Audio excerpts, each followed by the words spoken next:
Hello, this is Caitlin Guy. I will be doing the idea project for Apraxia of speech.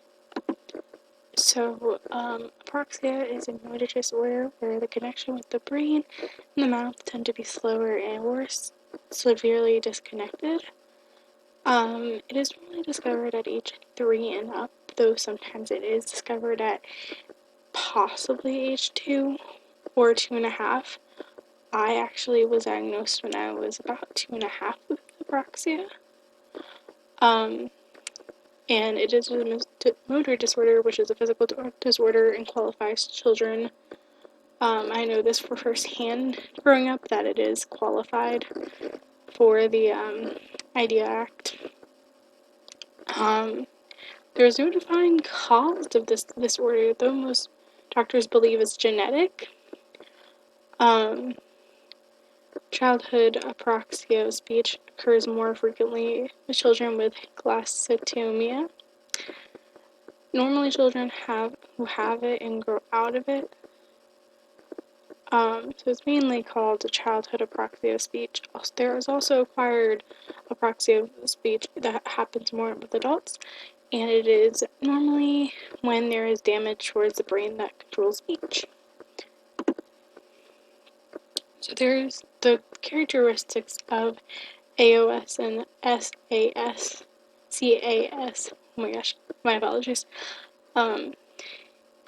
This is more towards the children, though it also can be towards AOS. Limited amount of words, don't say the same word at the same time every time. Making inconsistent errors in speech, so they might say a word correctly once and then mispronounce it twice and then speak it correctly again the next time. Difficulty with fine motor skills, separation of syllables in or between words. Current population status, I searched this one for a really long time, but I came up with nothing because it's so under-researched and it's not common at all, so I couldn't find anything about that. So continuum of placement. I personally actually had a resource room. So I don't believe I ever had a teacher that came into my classroom, which is very interesting because I really didn't think you could kind of do that where you go from 3 to 1. But I was pulled out of my regular classes to meet with my speech therapist at my elementary school.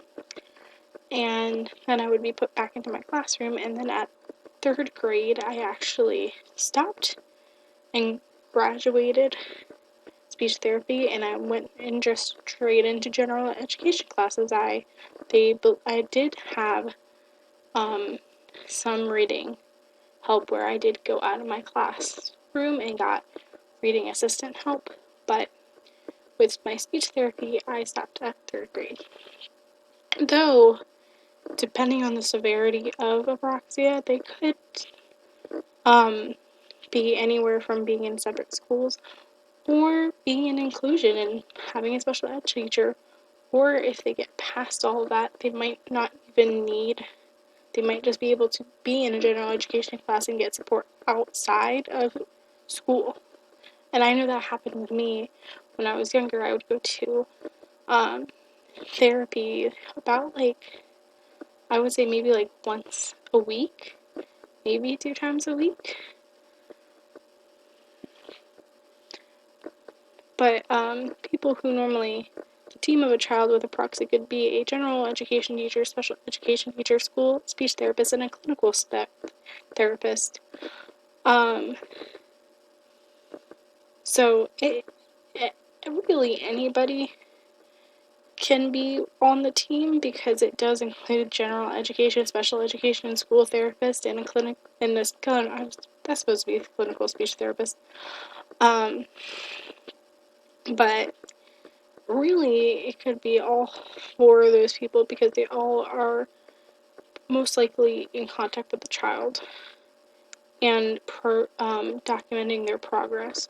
So a child will probably start off with a clinical speech therapist at a center. I went to Schreiber, and then we'll go into school speech therapy. I probably did have it on my team, or when we talked about it, but I was also young and I was never involved. But obviously a special education teacher and a general education teacher, because obviously if a child is in the 3rd grade classroom and is going into resources room, the teacher also has some responsibility. Special education, this is Apraxia. Educational strategies. One strategy I would use would be using sign language as I talk to help children understand the topic we're talking about. This is useful because some children, including myself, have to learn sign language because they cannot say words in early years. So when I was a young child, I learned quite a lot of American Sign Language to actually help communicate express myself and express my ideas and what I need, what I want. If I wanted more when I was eating, I would sign more. I would never really say it. We had like pictures up on the fridge, and a little chart saying what I wanted. Another strategy is having the child with others who are average and advanced in language development. This helps the child hear how a word is pronounced. So it gives them that oral and it gives them that auditory sense of how a word is pronounced. So it helps them. I feel like when I was around people who were more well spoken and more advanced with their speaking, it made me kind of want to speak better.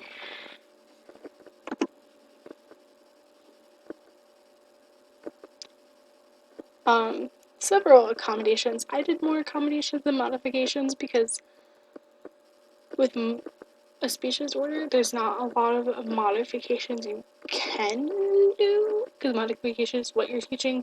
And normally, they understand what you're teaching. It's more of how you're teaching it. So,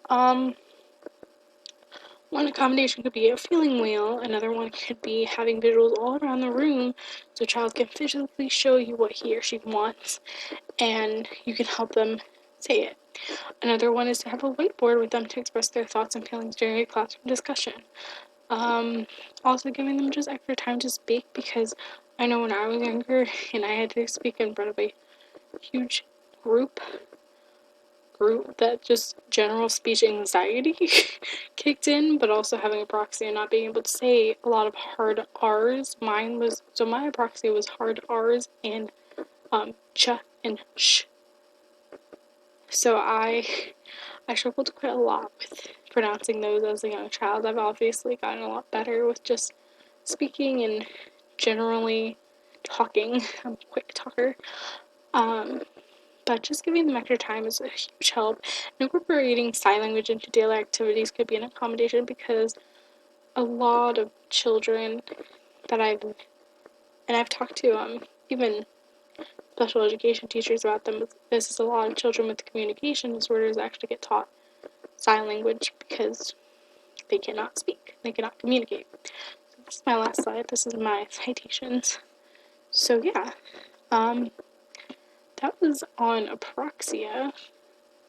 And if you have any questions, please feel free to email me, and I am more than happy to just talk about my apraxia, talk about my experience. So yeah.